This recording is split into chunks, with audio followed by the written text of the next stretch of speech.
Thank you very much, Mr. Chairman, and special thanks to Ewald and Sylvia to invite me as speaker on this conference, speaker on a specific topic as we just experienced, related with anthroposophical background. Maybe I will have some words on that during the lecture.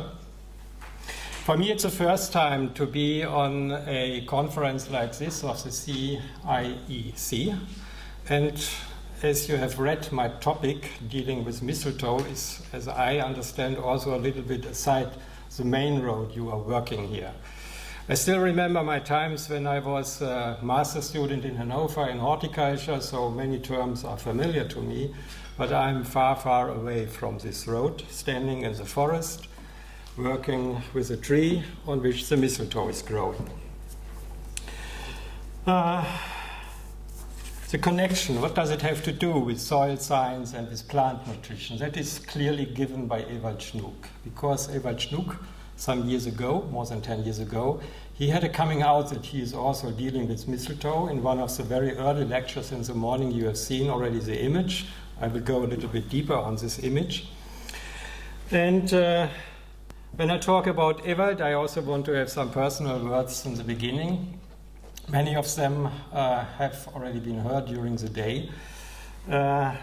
It's not just the topic of mistletoe, it's also the personality, it's his curiosity, and it's his attitude of always challenging the limitations and often crossing the borders, as it was just mentioned to have two PhD students from the anthroposophical background. I thought I never have a chance to do that, and Ewald lifted me out of the hole which he showed in the beginning of the conference. So very thankful is what I'm feeling against him. But there is something else, and I experience that Ewald is not only a scientist, he is also an artist. So inside him, the borders are much wider, as with many other people. And therefore, I allow myself to use also some of the slides which Ewald showed in 2007 in the CIEC meeting, photos which he took in, let's say, the center of the anthroposophical movement. And for me, it was impressive to see this, what is familiar for me through all the time, through his eyes. And therefore, this is also expression of my gratitude and of the inspiration I have through Ewald. This is a tree, this is a plant I'm working with, this is the oak, this is a European oak, Quercus robur. And when we talk about mistletoe, it's only one of 1,500 species. It's a European mistletoe. The white-berried mistletoe is a Christmas plant under which we kiss in December. So it's quite a marvelous time to work with this plant.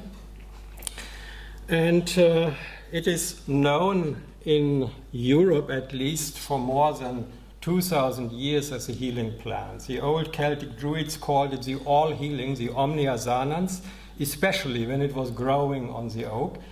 But when the Roman scientist Pliny the Elder wrote about this, he already emphasized it is very rarely found on oak. So already then it was very rare, and still today it is very rarely growing on oak. Another person to be mentioned is Hippocrates. Since his times, mistletoe is used as a remedy by that what we can call at that time the medical doctors, the pharmacists, therapists, the healing person. We can quote other people, let's say Celsus, Dioscorides, Hildegard von Bingen. Thank you very much. That's improving the quality very much.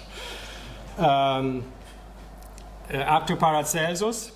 But never in the history mistletoe was used specifically for cancer treatment.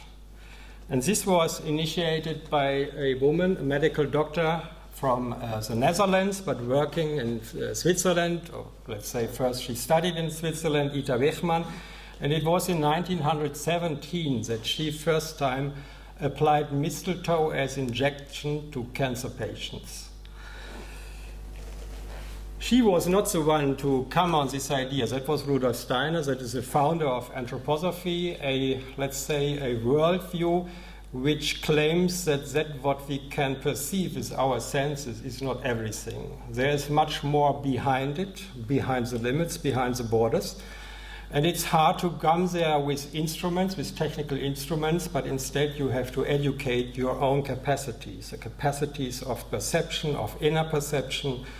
And this way he inspired one thing we have already heard in one of the lectures, the Demeter movement, the oldest movement in organic farming. Steiner was the one to inspire biodynamic farming in 1924. 4 years before, in 1920, he inspired anthroposophic medicine after he had observed the work of Ita Wechmann for 3 years and saw that his idea about mistletoe is really working well with the patients. So he always worked with specialists and observed. And I want to mention that because just in these days we are celebrating 100 years of Waldorf education, a holistic education approach which is now worldwide recognized by UNICEF and even in China starting to root. So also there we can see a holistic approach. It's education, it is medicine, and it's food production coming together, inspired by the same source of ideas. Oh, my computer is not going further. So this is a coming out of Ewald Snook, Christmas Day of 2003, in the Braunschweig newspaper. And curiosity and fate is, I was born 20 kilometers away from here, but in 1987 I emigrated to Switzerland, but the boss in my institute comes from Braunschweig, and a friend sent him this article. It came on my office desk, and I started very shyly to write an email to Ewald Snook, and 5 minutes later I had a response. And 2 hours later I had an invitation to be a PhD student. So that is also Ewald Snook. This is an article describing the good sides of a parasite, using it as indicator for soil pollution with large-scale field mapping. I think Holger Lilienthal was also involved in that project. And I just highlight some aspects of the German text. It's acknowledged that mistletoe is a highly effective commodity for cancer, anti-cancer drugs, that Ewald observed that cadmium and zinc polluted soils favor the expansion of mistletoe, what he observed in the surrounding of Goslar since 15 years. So there's a question mark for me, why 15 years and where are we now? And then the description of the methods, large-scale field mapping with drones, the color infrared photography to detect the evergreen mistletoe in the leafless tree canopies. And then ending the article, let's say, with linking, I would say somewhere in the air must be somebody who could know something about that.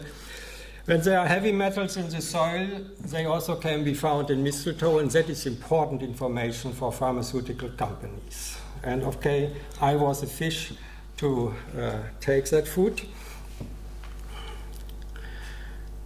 But it was not the beginning of my work with mistletoe, of course. I had started my work in 1987. And when I came to the institute, I thought, oh, there is already quite a huge amount of experience, because in 1976, the man on the right, Franco Grazzi, had started the professional cultivation of mistletoe, of a parasite, based on what he found as genetic disposition of the mistletoe-bearing French oaks. The people had started there already 30 years ago just to plant mistletoe on any oak which is around, but they failed, and only when he observed that there is a specific genetic disposition which we can, with vegetative or generative propagation, give to the new plants, then we are successful. When I came there in '87, I have just finished the horticulture education, and I was trained in recognizing deficiency of mineral nutrients. I saw these oak leaves, and immediately it came to my mind that must be a Lyme-induced chlorosis, not having to do with nitrogen deficiency, but with something iron or manganese. And the soil analysis showed that we have an alkaline soil, a pH of 7.8, and the leaf analysis showed a serious manganese deficiency. So this was, I would say, the second wake-up. The first wake-up was you cannot use any oak, and the second wake-up was you cannot use any soil. The soil in this area, it is just close to Basel, in the north of Switzerland, and very close is the Swiss Jura, and that is known as alkaline soil, so it was completely wrong to start with mistletoe cultivation on that place. And while with annual plants you can move easily to another place, it's hard with 10-year-old trees to move to another place. So I said, first we have to look at the situation as it is in nature. And I initiated soil analysis in the natural sites of mistletoe-bearing oaks in France. This is a historical photo of the most famous oak in France with mistletoes on it. And I must say that the Institute has collected data about these mistletoe-bearing oaks in France since 1949. And until now, there is knowledge about 400 sites of Quercus robur and Quercus petrea where mistletoe is growing on. But in the meantime, about 200 of them have either died down, have lost the mistletoe, or are of so bad quality that it's no longer worth to work with them. I present some data of the A horizon. In the violet columns, you can see those data which I introduced in my PhD work. So the data until 2005 or 6 collected was 65 sites. And you can see that the majority of the French mistletoe-bearing oaks is growing on acidic soils and even on stronger acidic soils. So the highest amount is here in this pH range from between 4 and 5. And when then in 2010 a new colleague came and more often went to France for the collection of mistletoe, I encouraged him to take more soil samples. In the meantime, we have more than 200 soil samples from the sites. We can see the tendency is just the same, growing on acidic soils, and the more acidic we can say, the better it is. But of course, this is already hard to grow something on that soil, and I was surprised that even 2 soil analyses gave us such, I would say, almost toxic acidity. So the first result is just to start mistletoe cultivation at any place is an option for failure, and it's absolutely the wrong place to do it in an alkaline soil like Swiss Jura. Then I just select some data out of the work, and I look at the manganese and the iron. The manganese is in green. The surprising thing is that the amounts, even in alkaline soil, are quite well. I would not say that they must induce Lyme-induced sclerosis, and they don't go that high. They even go down when we come to more acidic soil. But what the most striking thing was that is the iron content, which is increasing to almost unbelievable amounts of plant available iron, the more acidic the soil is. Of course, not available in alkaline soil of Swiss Jura. The next step, and I just jumped to the end of the work at that time, was to look how is the iron content in the pharmaceutical product which then comes to the patients. So the remedy is called Iscador, that is made of the summer and the winter mistletoe, a mixture. And we can see that the iron content in the remedy made of oak mistletoe has a significant highest amount of iron. All the others are in a similar level. So that means for me, when we go with the cultivation on alkaline soils, there is a danger that the amount of iron is reduced and that the quality of the pharmaceutical product is in some way affected. The next step was to make leaf analysis. The one thing is the leaves of the oak, and with the mistletoe, it's not only the leaves, it's also the stems. I reduce it to the size of the mistletoe branches which I use for the pharmaceutical production. And I give here you an image of the manganese content in red of the oak leaves that is increasing the more acidic the soil is. And in green you can see that the amount is higher in the related mistletoe shoots. That means that mistletoe is enriching the manganese. There are how should I say, contents found up to 3000 ppm. So that also means that manganese is increased in the natural habitat in France when there is a more acidic soil. Going back to the pharmaceutical product, we see that Quercus has the highest amount, the Quercus product has the highest amount of manganese in the solution. And the surprising thing is that the fir tree is coming very close, although the fir tree is growing on the Swiss Jura soil, which is more or less alkaline. So it's still not understood, and it is also not further researched. The general thing is that all the other host trees which are in use provide no manganese to the mistletoe. And for me it was the special thing that I made some comparisons with elm tree and with apple tree. They seem even not to let manganese go into their own leaves in the xylem and so provide it to the mistletoe. So it seems that even manganese is a nutrient, a mineral nutrient, which gives some specificity to the mistletoe from the oak. This is a comparison of oak leaves on the oaks grown on alkaline soil and on acidic soil, very close together in geography.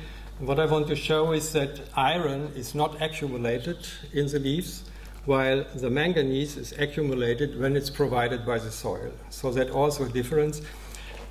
One of the lectures in the morning said you have also to compare or to have in mind what's in the shoot and what's in the root. And my understanding from some probes was that iron is staying closer to the root. It's almost not able to enter the green area of the leaf.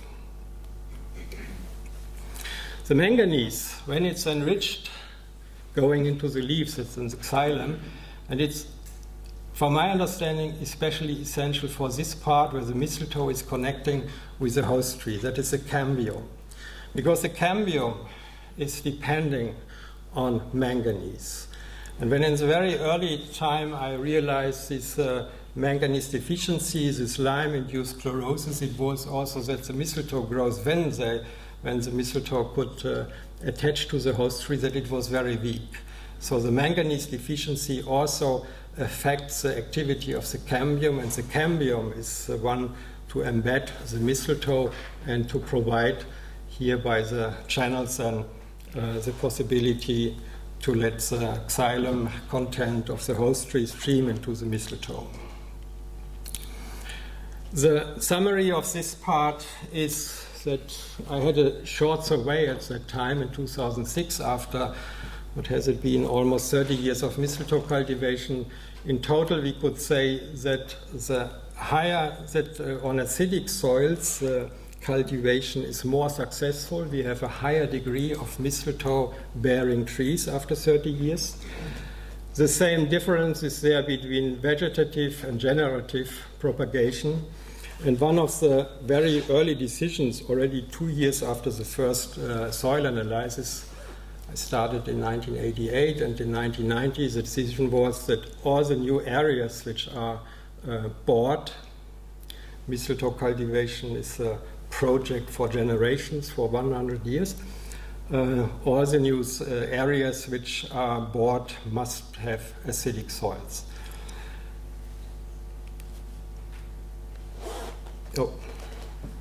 This was just oak mistletoe. This is the way we are doing the cultivation of mistletoe. I was asked before, because that is really something strange. Mistletoe on oak really depends on penetrating the bark, and so we have to plant the seed on the youngest branches with the most thin bark, and that means always climb to the top of the trees. Until now, I see no commercial alternative for that way of cultivation. This is the result. A 30-year-old tree from generative propagation, so grown from the seed, already bearing about 20 kilograms of mistletoe.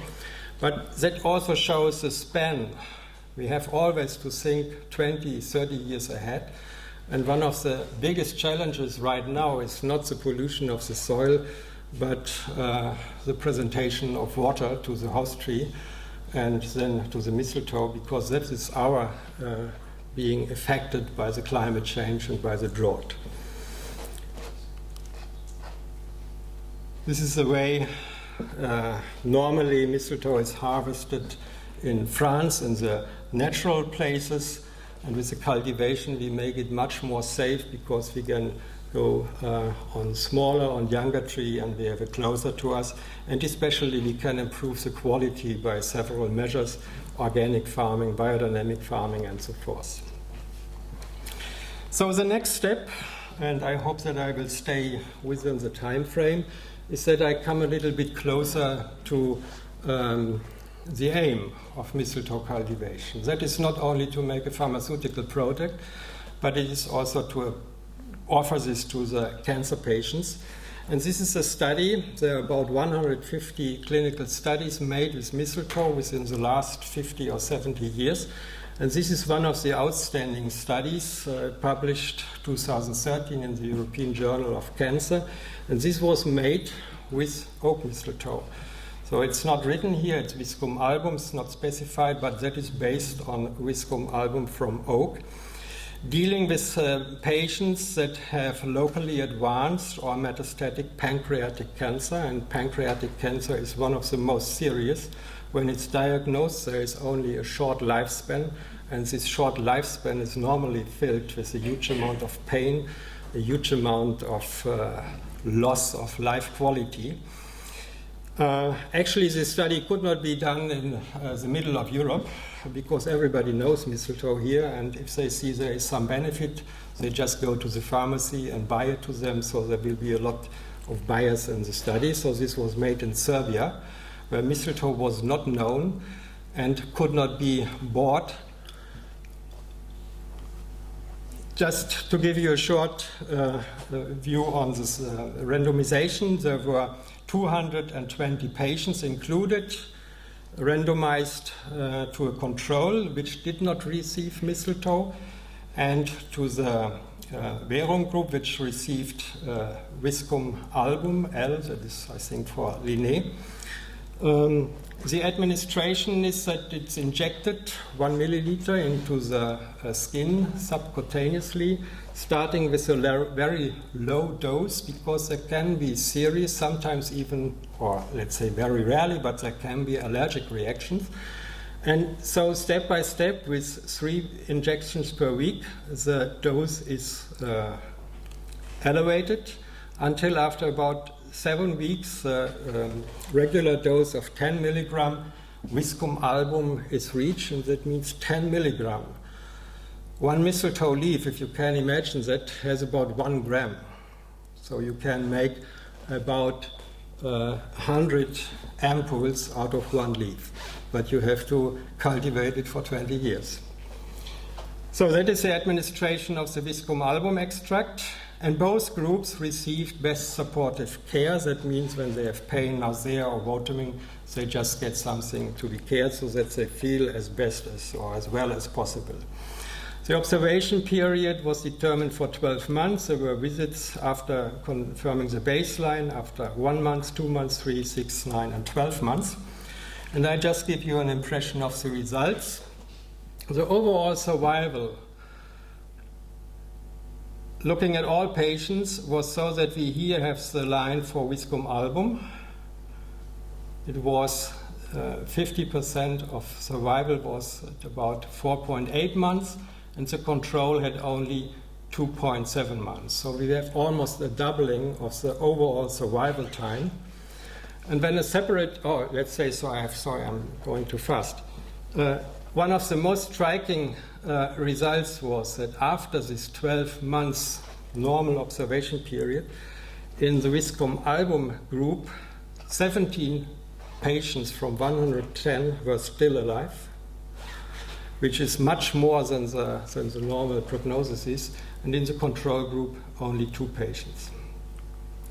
Then there was a subgroup, that is that group with a good prognosis, and there the lifespan was even much more elongated, more than doubled in the Viscom album group. So that was one confirmation that mistletoe is able to elongate the lifespan. And sometimes people say, what does it mean, 3 months or 6 months? And I think when you remember the bad days which you had sometimes in your life, you know what it means to have good days, especially when you are facing the end of life. And there are a lot of things to be done. And then we come to the other point. I just show this slide. I want to thank my colleague, Wilfried Kröger, who has performed this study and who received in 2016 a prize from the Hufeland Society in Germany, that is the Roof Society for Complementary Medicine, not only because of the results, but also because this study was performed in such an excellent way. So a second publication, or maybe I look better here, was about the quality of life of the patients in the German Ärzteblatt, published in 2014. And the quality of life was measured following a questionnaire by the European Organization for Research and Treatment of Cancer, the EORTC. And the first is just a view on the global health status. We see the Viscom album group here with the romp, with the black romp, and the control with the square, with the gray square. So the overall global health status is improved significantly under Viscom album. The same is with something what cancer patients very often experience, that is a fatigue, this tiredness which you cannot overcome with sleeping. And it was significantly reduced with Viscom album, and it was, as expected, increasing in the control group. Then another very important factor for cancer patients, and especially pancreatic cancer patients, is the pain. You have the same results that the control group experienced increasing pain, while in the Viscom album group the pain was reduced. And especially striking is the consumption of analgesics, where we have, especially with very strong analgesics, a serious dramatic reduction. In the Viscom album group, only 1/5 is used.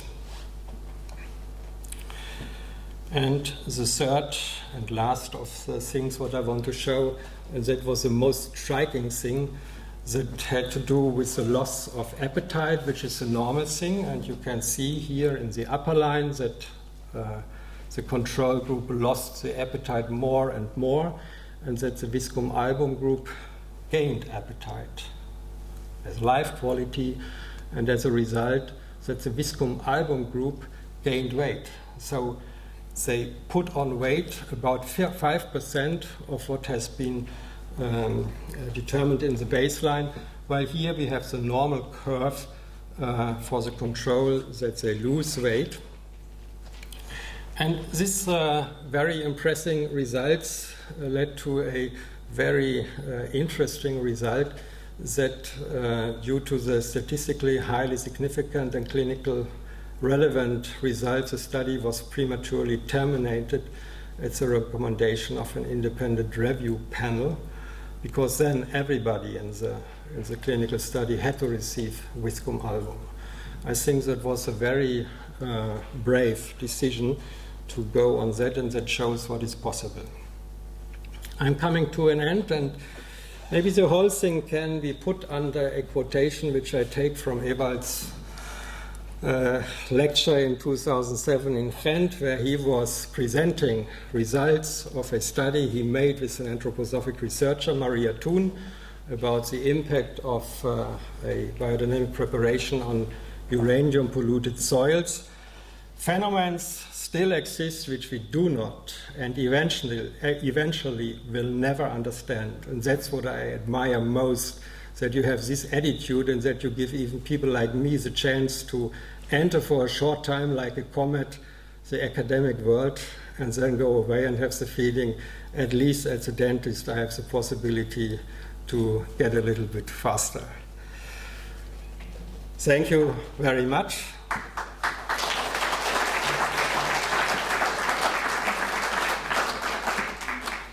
Well, very fresh and fascinating on the life-saving cure, the mistletoe and its growing environmental analysis. So if anybody have any questions?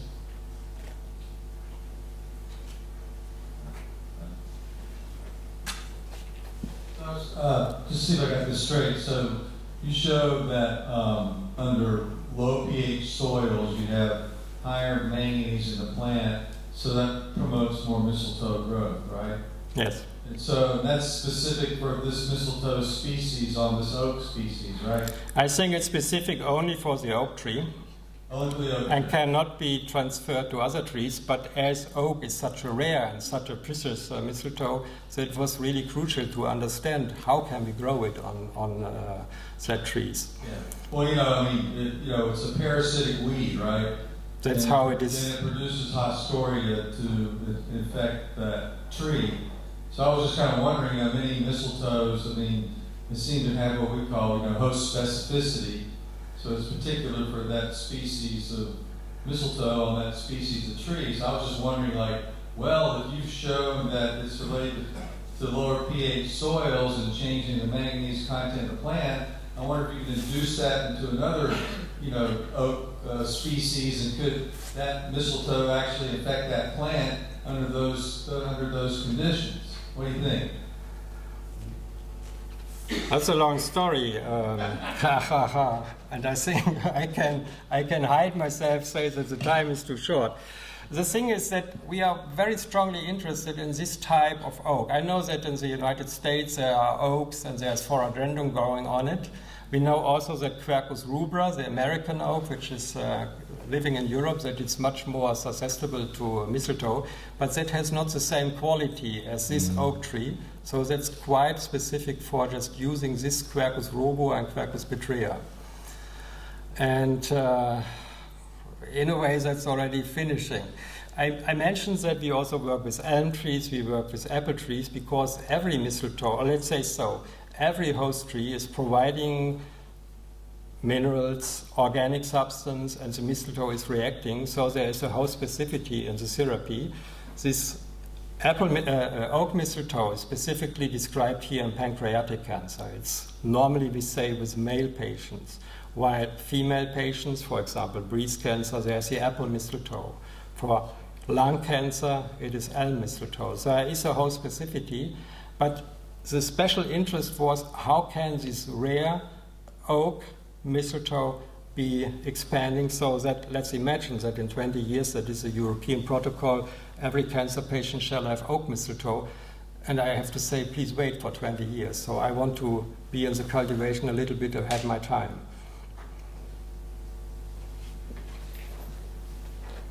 Okay, any more questions?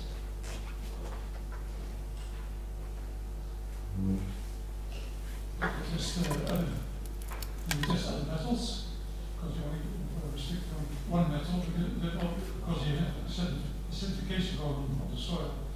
They take up also aluminum and other. When I understand you right, what is the effect with other heavy metals? What Ewald pointed out.